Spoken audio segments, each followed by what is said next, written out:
अस्सलाम वालेकुम जनाब। वालेकुम अस्सलाम। जनाब क्या हाल है? सेहत पाक ठीक है? जी फर्स्ट क्लास। जनाब क्या ना है? मुमताज़ सदीक। अच्छा जनाब तो कुत्थे रहने थे? असल में थे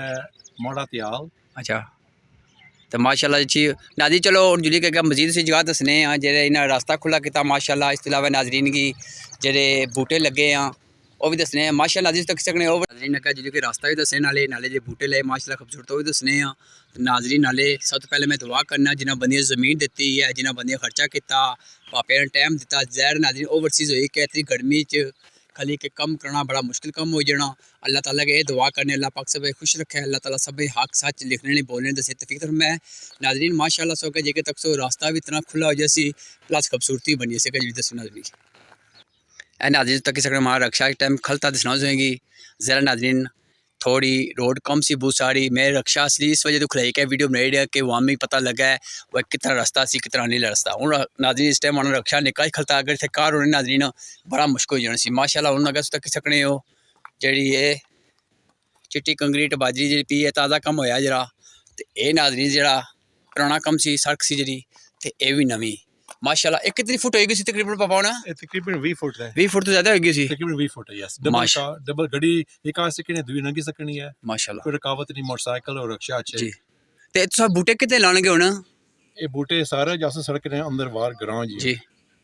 कितने कितने दाद सी ये तकरीबन 50 बूटे लग सकते माशाल्लाह ते एक यानी कितनी प्राइस है उसी तकरीबन उसी ये तकरीबन 4-5 हज़ार रुपये नहीं 4-5 हज़ार तो लवाने बाकी मजदूरी माशाल्लाह जी तक सकने ए बूटे लगने पे हैं इंशाल्लाह ये बड़े खूबसूरत जी हाँ तो बहुत सारे लगता है खड्डे खुनते हैं असली जी ये जी जमीन है ना ये जमीन है जी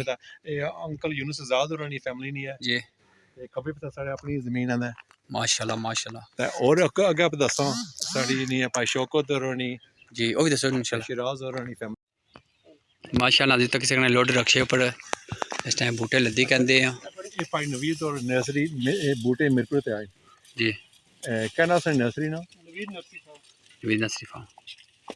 तसे जगह कोथा तकरीबन जगह है दसो वन रोड ब्ला मीरपुर माशाल्लाह जी सर जाने आस्ते रास्ता चंद्राले ओते कोल न जी माशाल्लाह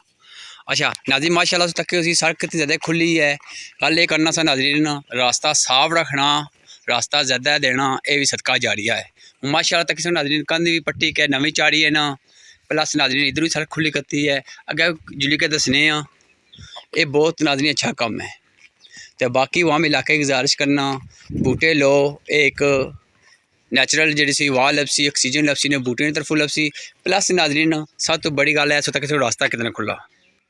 इतनी नाजरीन ग्रानी रोड कदे भी जिंदगी नहीं तकी खुली इधर माशाल्लाह बाग भी है ये बाबा बाड़ी कुछ नहीं है ये भाई शिराज ना शौकत न बाग है जी अंकल रफीक ने जमीन माशाल्लाह जी माशाल्लाह बड़ा खूबसूरती है तो बाकी एक दसो झाड़ियाँ बाबा हूँ जी बिल्कुल अगे कंदा टहनियां चठी दोबारा नवी चाड़ियां माशाल्लाह खूबसूरती बनाई है माशाल्लाह और तो मजीद इधर ट्री कितने लाए बूटे कितने लाए हैं इधर भी तकरीबन क्या पता 20 क्वेश्चन होता है बट टोटल 50 के ऊपर हो जाता है यहाँ तो पड़ी माशाल्लाह तो बाकी और कुछ जगह भी चाहिए ये जगह बाया सी ने पशराज और जी ना ना वो ये उन जगह उन्होंने जी ये कुछ नहीं यही बशराज नहीं जी बिल्कुल चलो अल्लाह पाक ने खुश रखा है